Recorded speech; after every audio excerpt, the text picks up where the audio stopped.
Hello student, मैं विकास Kumar sir.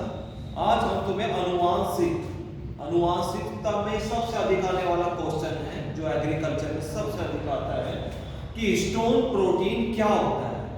Histone protein पर चलते हैं। आपने देखा होगा जब सेल डिवीजन या कोशिका विभाजन होता है, उसकी 5 अवस्था होती है। वे 5 अवस्था इस प्रकार से हैं: interphase, prophase, metaphase, anaphase, telophase. तो जो सबसे पहली अवस्था जिसे इंटरफेज कहते हैं, ये 3 अवस्थाओं से गुजर कर जाती है, G1, S, G2। तो इन तीनों अवस्था में जो S अवस्था है, इस अवस्था में डीएनए का डुप्लीकेशन होता है। डुप्लीकेशन क्या होता है? सपोज करो कि डीएनए का एक स्ट्रैंड है और एक स्ट्रैंड से 2 स्ट्रैंड का निर्माण होता है। जैसे आपने देखा होगा इस प्रकार के स्ट्रैंड 2 स्ट्रैंड बन जाते हैं। जब 2 स्ट्रैंड बनते हैं तभी हिस्टोन प्रोटीन का निर्माण होता है। हिस्टोन प्रोटीन आपने देखा होगा डीएनए में सबसे अधिक आता है। तो डीएनए की प्रोटीन का नाम क्या है? तो उसका नाम है हिस्टोन प्रोटीन।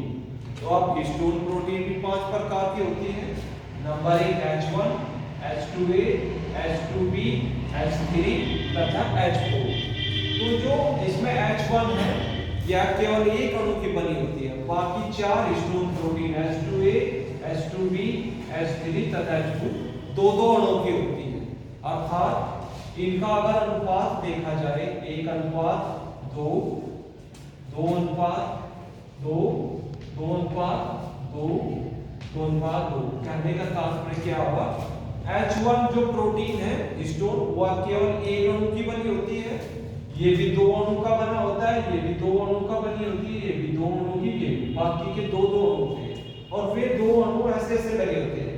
देखो H2A, H2B, H3, H4, ये ही अणु इनके पीछे भी लगा होता है। जब तो 2 अणु है, एक अणु ये और एक अणु ये। ऐसे इसके 2 अणु होते हैं। H3 के भी एक अणु ये और एक अणु इसके पीछे। H2B के भी 2 अणु होते हैं, एक ये और एक ये इसके पीछे ये लगा रहता है। H4 के भी 2 अणु होते हैं ये। इसका मतलब 2 के 4 अणु हो गए। जब इसके भी 2 है, इसके भी 2 है, इसके भी 2, तो 8 हो गए। 8 का एक अष्टक बन जाता है जिसे कहते हैं औष्टक डीएनए। और ये अष्टक यहां से लेकर यहां तक होता है और इस पर डीएनए ऐसे लिपटा रहता है। डीएनए जैसे मान लो कोई बॉल है, उसके ऊपर रस्सी बांध देते हैं, ऐसे ही इस 8 प्रोटीन पर डीएनए से लिपटा रहता है। और इस लिपटने का कार्य को कहते हैं न्यूक्लियोसोम। अब ये बात चलिए, ये H1 जो ये प्रोटीन बची थी केवल एक, इसका कार्य क्या है? ये जो डीएनए लिपटा हुआ होता है, ये यहां से भी खुला होता है और यहां से भी खुला होता है। यह इस पर लोग मतलब इसे बांध के रखती है, इधर से भी बांध के रखती है और इधर से भी बांध के रखती है। तो कहने का क्या तात्पर्य है? हिस्टोन प्रोटीन 5 प्रकार की होती है डीएनए की: H1, H2A, H2B, H3, H4। जो बाकी 4 है, ये यहां से लेकर यहां तक वे ऐसे होती है और आपस में बंधी रहती है। और किससे बंधी रहती है? डीएनए से ऐसे जैसे रस्सी लपेटे ऐसे बंधी रहती है। ये बाकी एक जो H1 प्रोटीन है वो यहां से भी बांध के रखती है और यहां से भी। इन चारों को लोक कर रखती है जिसे कहते हैं लिंकर डीएनए।